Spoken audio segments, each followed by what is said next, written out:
have Karen Stone. She is in Park City, those of you that have been hearing us go back and forth. And so she's going to, actually, I don't even know what you're going to share with us today.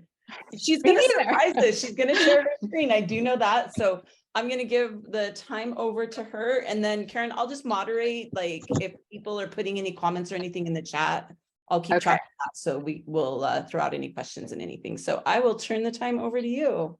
Awesome. Thank you. I'm a little rusty with the whole screen share, especially with PowerPoint. So I'm going to try to be on camera as much as possible, and then I'll switch over to that. So as you mentioned, my name's Karen Stone. I'm super excited to be leading the session today. If you're here today to learn about Zillow or HomeBot or FSBOs, you can just leave the room.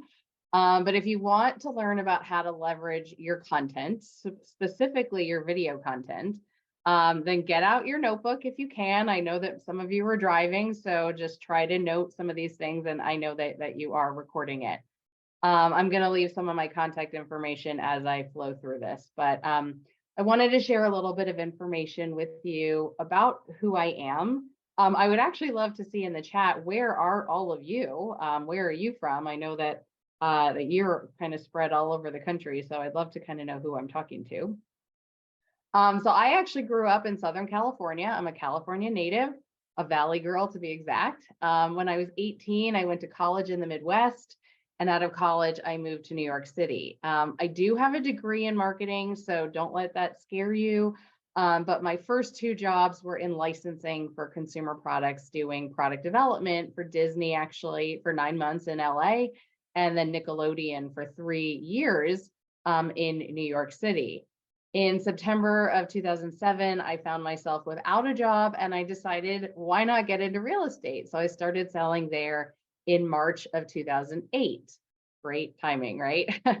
So for 15 years, I navigated the New York City real estate market. And when the COVID hit, I decided I was not going to stay in New York. I leased my very first car ever, and I literally drove across the country without a target and ended up in Park City.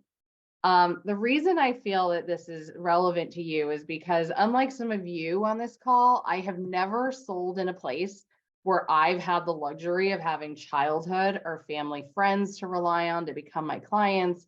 I've had to start from scratch now twice, and I've slowly navigated my way through the learning curves and the evolution of video marketing and marketing in general. They definitely were not teaching TikTok or Facebook or Google my business when I was in college. So if you're in the room and you have some connectivity to your community, maybe you were born and raised in your community, you have kids and a family, and if your business runs off of mainly referrals, then what I'm about to share is something that I hope you will add to the things that you're already doing to connect with your past clients and your sphere of influence.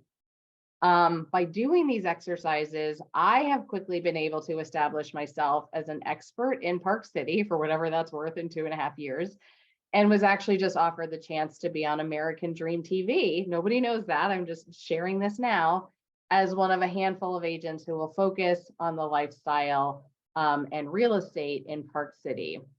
And what I'm about to share has been a focus of mine. I've worked with my coaches on this. I've been studying this.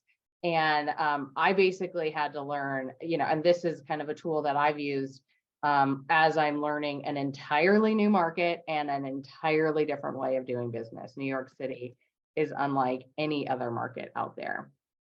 You may be thinking, no, but mine's different. But New York City with co-ops and attorneys, it's very different.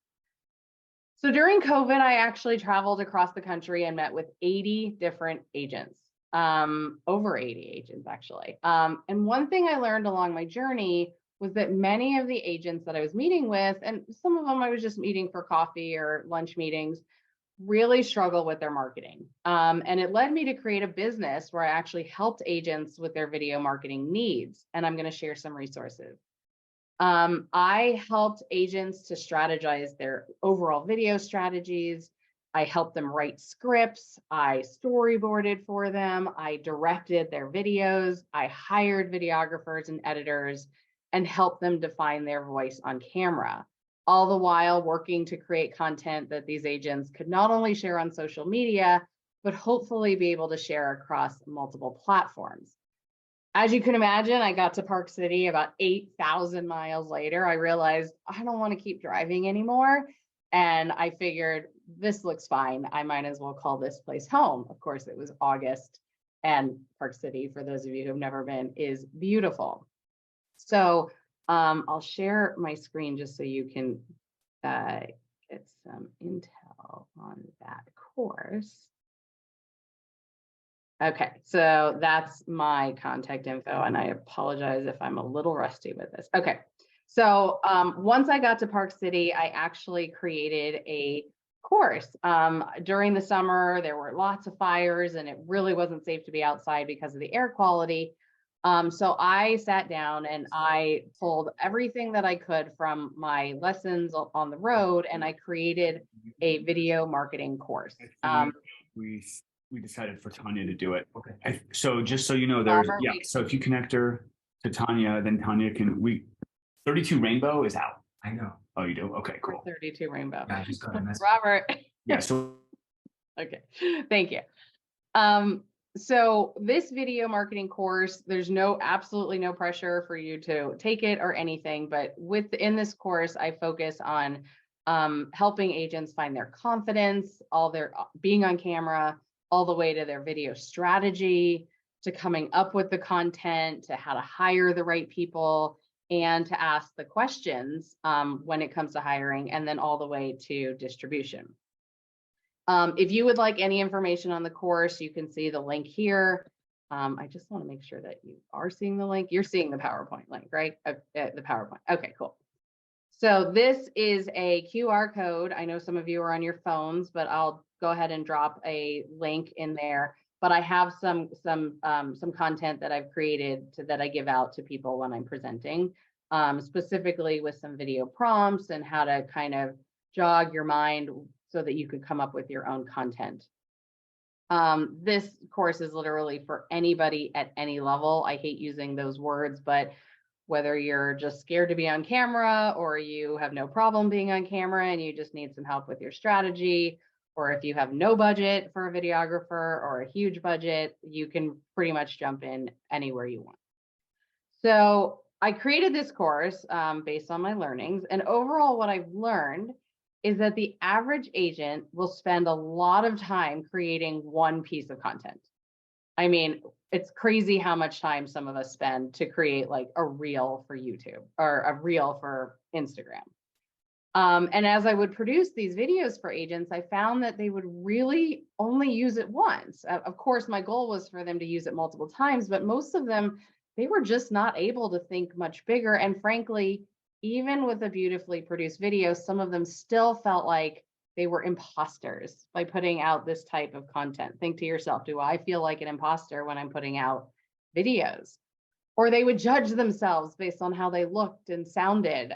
One of my clients actually, she told me that like months later, she told me that she lost 10 pounds since the shoot, and she never actually put any of the videos out there. We shot 22 videos together.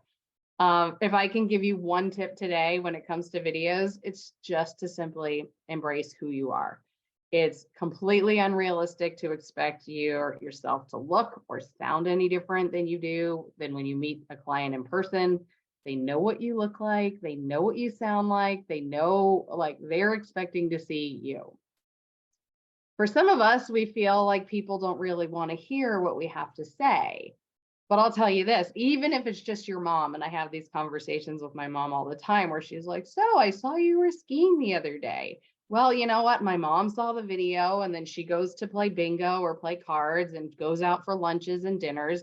And she tells people what I'm doing. And, you know, I'm not out here trying to teach you how to be the next star of $1 million listing. I'm not even trying to be the next star.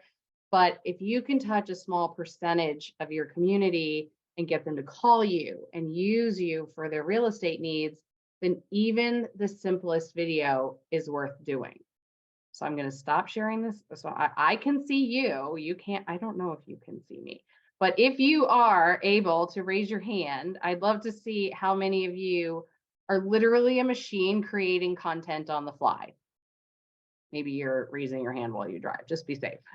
Raise your hand if you feel like you make great content and it just doesn't get the phone to ring. Raise your hand if you've ever gotten a compliment from a client or a neighbor or even another realtor about the content you put out there and you were surprised to see that, wow, they're watching. Raise your hand if you enjoy making content. And raise your hand if you are looking for an easy plan to turn one piece of content into 10 pieces. That, my friends, is what the rest of my talk will be on. I call it content multiplication. Easily turn one piece of content into 10. So here's the reality. Many of us spend hours coming up with a piece of content that we think is going to literally break the internet. We think we've got this unicorn only to end up with 5 views and no comments. We've hired all the right people. We've come up with all the content that we think they want to hear. And then guess what? It goes away in 24 hours. So today I want to introduce you to a concept called repurposing.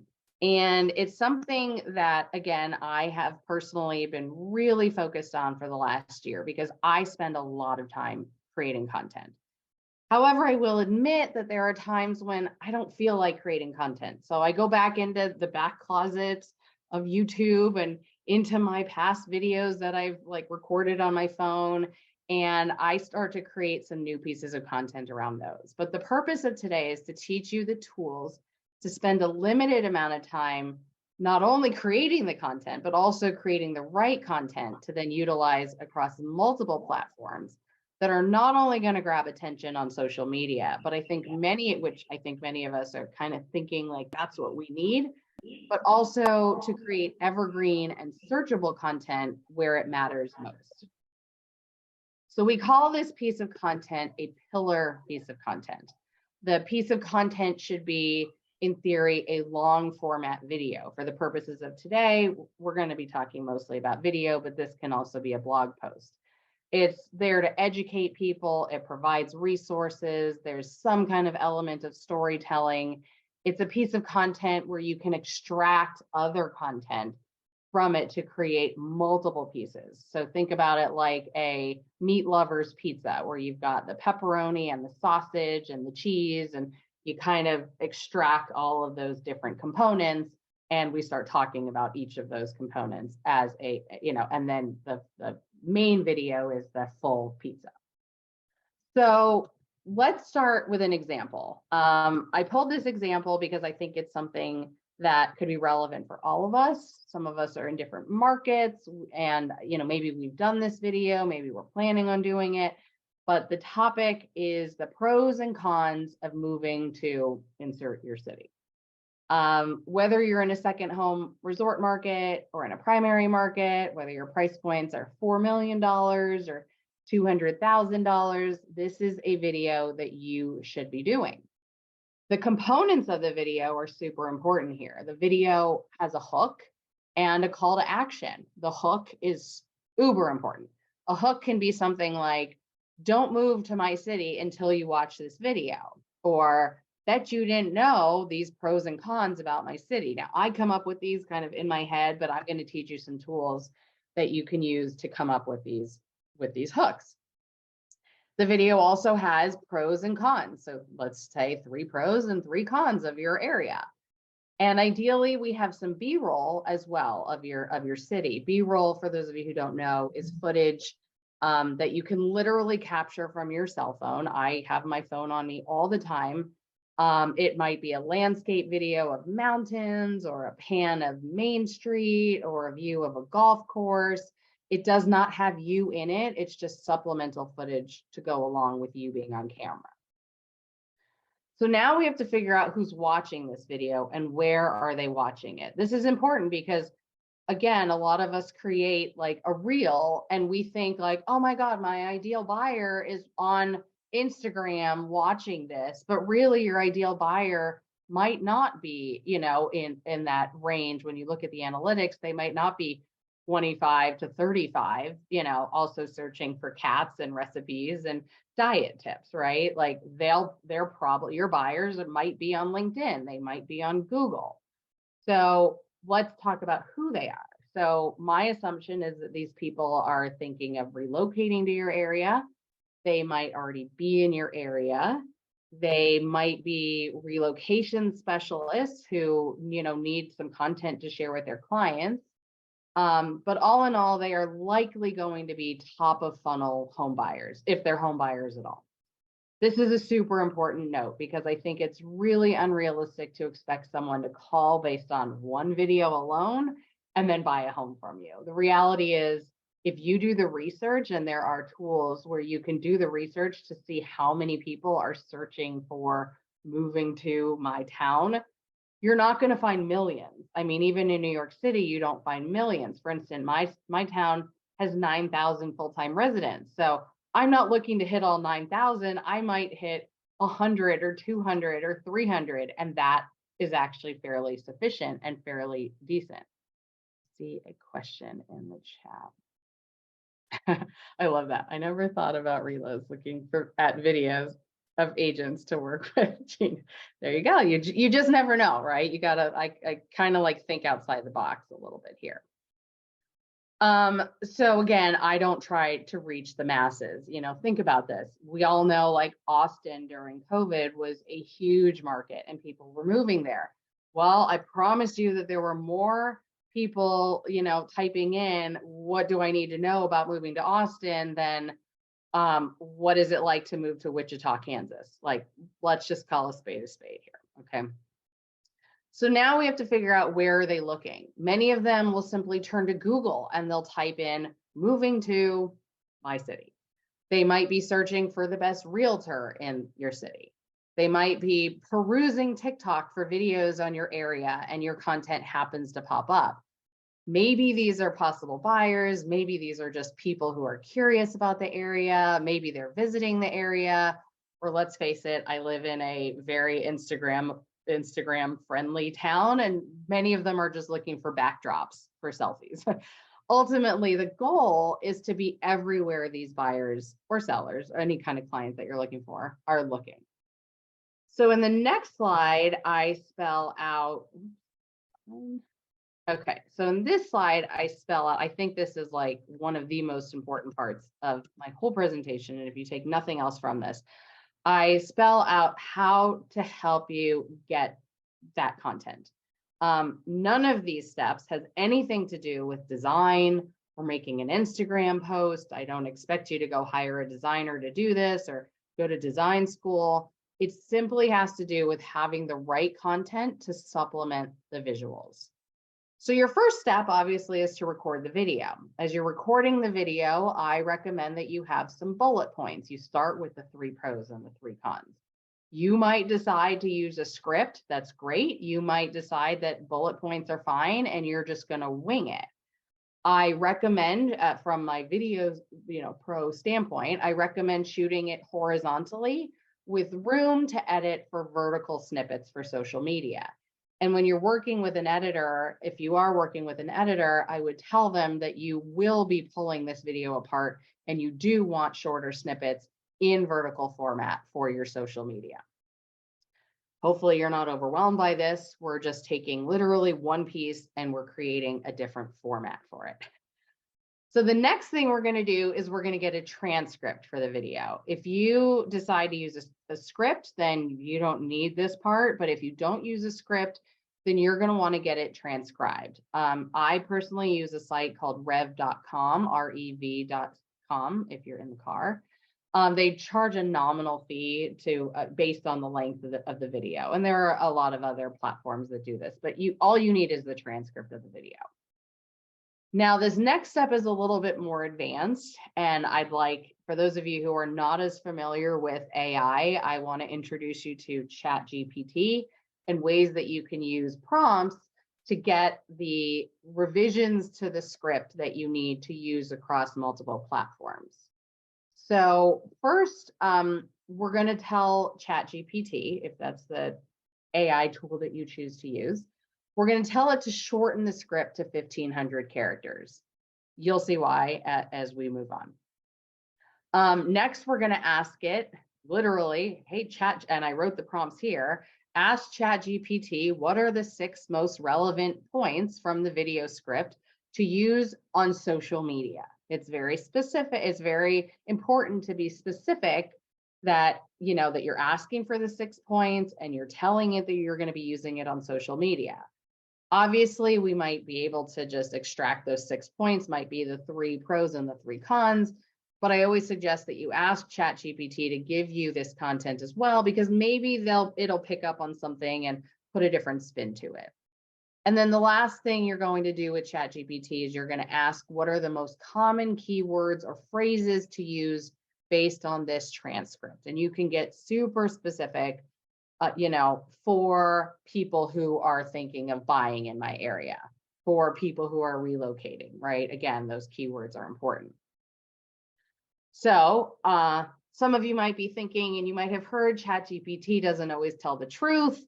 I don't want to plagiarize, but in this case, we're literally feeding it the content that we have already created. This is original content, and all we are telling it to do is to use our script and to pull those keywords, to shorten it, and give us the tools so that we can, you know, use it across different platforms.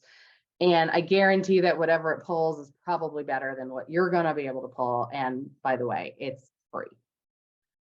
So on this next 2 slides, I have spelled out the ways that you're going to be able to use this video, and we're just going to go through one by one. So I like to think about this as like a wheel. Unfortunately, I could not figure out how to create that visual for you. So try to follow along if you can.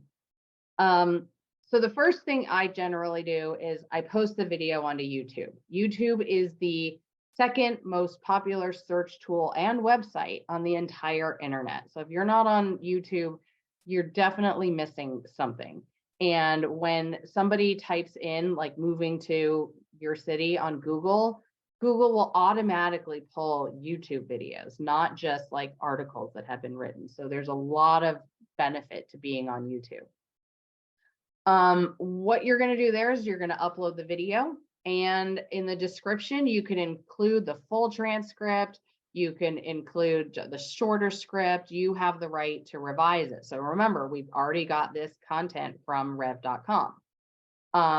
Optional, you can ask ChatGPT, and I've started to do this, to write an SEO optimized headline. I'm not here to tell you what SEO optimized means. That means I just want to tell you that this is something that you should be asking it to do for this script and relevant tags for a YouTube video.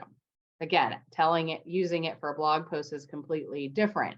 So now ChatGPT is going to, it's going to pull the script and it's going to say, oh, I think maybe instead of the pros and cons of moving to my city, it could say inside secrets or, recently uncovered. Like it has these cool ways of coming up with kind of cool headlines. And you obviously have to tell them that it's a YouTube video. And I would suggest that once you upload it, that you download, that you take that link so that you have it handy, so that you can use it elsewhere. The next one, we're going to create a blog post. Now, some of you might be thinking, hold up, I don't have a blog. I can't do any of this. It's okay. We can breeze right past this. But for those of you who do have a blog on your website or some other kind of platform, what I would suggest doing is uploading the full transcript as well as the YouTube link onto the blog post. And as an optional step, you can ask ChatGPT, using this script, write an SEO optimized headline for a blog post. Now we've got 2 times that we've used the full transcript and the video. Google says, oh my gosh, this is original content. It's now on multiple sites. We like this, and we're going to give you some more love. Step 3 is to share it on Google My Business. For those of you who don't have a Google business page, I strongly encourage you to get one. But on Google Business Profile, you can create an update. And the reason that you pulled that shorter transcript is because they only allow 1,500 characters. So you will then upload that 1,500 characters into your Google business page. note, they do not allow you to say in that transcript, you cannot say, call me at or email me at. Google will flag it. I've been flagged multiple times and rejected for that. So don't, so we're gonna get to next steps right now. So now you've got the shorter transcript uploaded, and then they always have a call to action that you should really be strategizing. That call to action is learn more or read more or schedule an appointment or schedule a call or buy this now. You have to decide what your ultimate goal is. And it's my suggestion that you use some kind of call to action and link that leads them to a page where you can track them as users, whether it's to sign up to get their home value, which for this particular video, I might not suggest sending them to like a tool like HomeBot. You might want to get them onto your website so that you can retarget them with ads. So you can say like, read more, and that links directly to your blog where they can read more and see the full video. Or you might simply want to get them onto your YouTube channel so that they can subscribe. All of these are strategies that you need to come up with, but in the link, you have the opportunity to send them somewhere to do something. Google also loves it when you upload photos and videos. They have a limit of 30 seconds for videos. So once you get the video edited, you can certainly ask for your editor to do one that's 30 seconds or less, and create some quote cards, which, as I mentioned, pulling those top 6 bullet points, you can create quote cards in the form of photos and then upload those into Google as well. And again, Google says, we love this. This content is consistent, it's original, you're feeding it more and more and more, and Google just says, we're just going to keep giving you more love. And many agents have built an entire business over just feeding Google Business Page. So now we have 3 different ways that we've used the transcript with all the keywords, and 2 ways that we've used the long video, and 1 shortened version if you choose to use it on Google. Now, step 4 is one that you might decide, forget it, I'm out. I don't have a podcast. But if you do have a podcast, what you can do is pull the audio from the video. Again, I would hire an outside source to do this, and then create a link for you to use across your platforms as well. Step 5, we're going to reach some people that are your newsletter subscribers. This is really up to you in the format of your newsletter, but I would suggest uploading the video, specifically the YouTube video. For many, I know that mine, I can't upload the original video. I have to upload it via a link. So I always connect it to my YouTube channel. And then I would include a very shortened version of the transcript, even just a few sentences, as most of our readers will not read through the whole script. So I would instead have a button for them to press that leads them back to your blog or some other place again where you can track them, even if it's just, go to my Google page just to read more, or, hopefully we want to get them on YouTube, and maybe, full description, here, and they don't know that they're going to YouTube, but that's where the description is. Again, the goal is to be able to track where they're going and to control where they're going. Steps 6 through 10, this is social media. The thing that so many of us tend to focus on the most, because this seems to be like where everybody is, however, and everybody wants to be an influencer. And yet all of us are spending all this time creating content that has the shortest shelf life. I'm talking a shelf life shorter than a goldfish that you win at a carnival. I think mine has made it maybe a week in my whole life. So using the shortened versions of the videos that you've extracted, this is what you'll use for your reels. So reels on Instagram can go up to 90 seconds. I believe Facebook is actually a bit shorter. Make sure that when you're doing this, that you have some kind of profile image or cover image that has some kind of text to it. If you follow me, I have a very simple, here's what $4 million gets you in Park City, or don't move to my city, or watch this first, or something catchy like that, which again, you can use ChatGPT for that. Reels have a slightly longer shelf life than stories, but the one thing I like about stories is that stories allow you to include a link, and you can link it back to your blog, link it back to, see full video, link it back to your YouTube channel. There are more options there. I would use the same content from your reels to upload those onto TikTok. Again, keep in mind all of the time limitations, whether it's 30 seconds or 60 seconds. You want a variety of extracted parts, if you will. For your YouTube shorts, I know that these are 60 seconds. You can use the same content as the reels as well. For LinkedIn, I recommend putting the full transcript as an article, unless you're limited by the number of characters, in which case you can use the shorter transcript and the full YouTube video link. And last, I would create static posts for social media with quote cards or shortened videos. Just please, please, please do not write "see link in bio."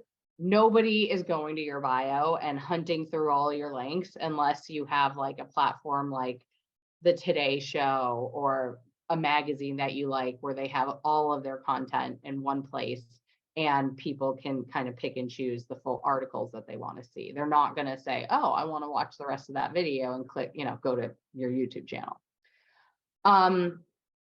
Remember how I was telling you we want this to be searchable and evergreen? YouTube Shorts is searchable. YouTube still got YouTube. So any of the shorts, if somebody types in on Google, moving to your city, the shorts should come up as well. So we like that it's searchable. We can control that, and you should definitely be using ChatGPT for that. LinkedIn is also searchable, so people can write, search for your city, and hopefully your content will come up. But unlike, Instagram and Facebook and TikTok, unless you're feeding it, unless you're getting engagement from your actual clientele, unless they continue to engage with it, you can't search for it unless you use, all the right hashtags. And even then, there might be so many people using the same hashtag that yours might be at the very, very bottom. So I would encourage you to invest heavily on anything that Google can pull. So as you can see, there's a lot of different steps here. I'm going to just stop sharing my screen. Get back here. All right. So as you can see, like I said, there's a lot of different steps involved here. And for those of you who are thinking, oh my God, this is just too much to do by myself, I have some good news for you. This is something that you can easily get a virtual assistant to do. This is something you can hire somebody from across the world, pay them very low price, have a marketing assistant do. Your highest and best use of time as an agent or an owner or a manager is creating the initial video and showing up for the shoot and capturing the B-roll. Even that you can outsource. So my recommendation is that you create an SOP, a standard operating procedure for this, and you can literally hand it to somebody. And though I didn't have the capacity to pull all the images for you, I would suggest pulling images of your YouTube channel, showing the virtual assistant or showing your assistant the exact formatting that you want for at least your social media stuff, and even outsourcing the creation of your YouTube thumbnail so that it captures people's attention specifically on YouTube. I do have my last screen, which I'll put up, but I wanted to open it up for questions. I know I talk real fast. It was faster than I was expecting. Let me go back here. In my last link, I do have all my handles. I love it if you would follow me, engage. And if you scan that QR code, you can fill in all your information and join my agent network. I am very active in the kind of agent sphere. I attend Inman and Tom Ferry conferences and women's events, and I'm always meeting agents, and a lot of agents consider me a big connector. So it always helps to know more people in a market, whether it's for referrals or just general introductions. So do we have any questions? If you guys have any questions, I know we have a large group at the Nazar's main office. If you guys want to have one person with the microphone, feel free. If you're not in the office and you want to throw it in the chat or just unmute yourself, go ahead and ask. But I did want to share something. So what you're saying about like people looking for the cities and stuff, my sister, they're in the government, and so they move a lot. And one of the first things she does is she searches the city and starts looking at videos and stuff from agents. So there's really people that are out there. It's like looking for that stuff. So I always think, you know, personal stories help, and that it really does. People really are using that. Absolutely. Yeah. And there are tools like Keywords Everywhere, and SEMrush, I think, is one of them, where you can, you can run the search for like, what are the queries? What are the exact words? Even if you go on Google and you literally, type in like moving to, Park City, it'll auto populate all the popular searches. Just answer those questions. So I do have a question, and sorry, I had to jump on another call, so you may have jumped on there. So how often are you posting your content? So you're shooting this content, you're breaking it down, and then how often are you posting, like daily, like weekly? Yeah, I try to post a blog. I'm a little more loosey-goosey. I don't have a set schedule. I try to post a reel every day, if not every other day. And my strategy for that is 25% real estate. The rest is fun. So I live in a fun place. So I'm constantly, if you follow me, like you'll see, like I'm always doing something somewhat interesting. At least I think so. People seem to like it on my pages. My blogs, I generally do those about once a week or so. If I have more to share, I don't think there's such a thing as too much content. Obviously, too many times posting, like I shared this on my blog and I shared that on my blog and that on my blog. Like give it some time for people to respond and to watch and to view it. But I don't see anything wrong with, sharing it on my blog on like, say the first week of the month, and then the middle of the month, I share the same link in my newsletter. So now anybody who didn't see my blog can see it in my newsletter. So I kind of extend the life of all of this. So it's not going all at the same time. Yeah, I'm looking at your Instagram and I love it. Like you have fashion, you have, like information, just beautiful photos. Like I'm missing Park City right now. And there's no like, yes, I understand branding and stuff, but I'm like, whatever editing tool Instagram offers, that's the one I use. I don't have this whole toolbox of other like apps that I can use. I use Canva a lot, but Instagram to me is like perfectly adequate. And my feeling about all of this is done is better than perfect, and done is more than what most people are putting out there. No, it's real too. That's what I love, like everything.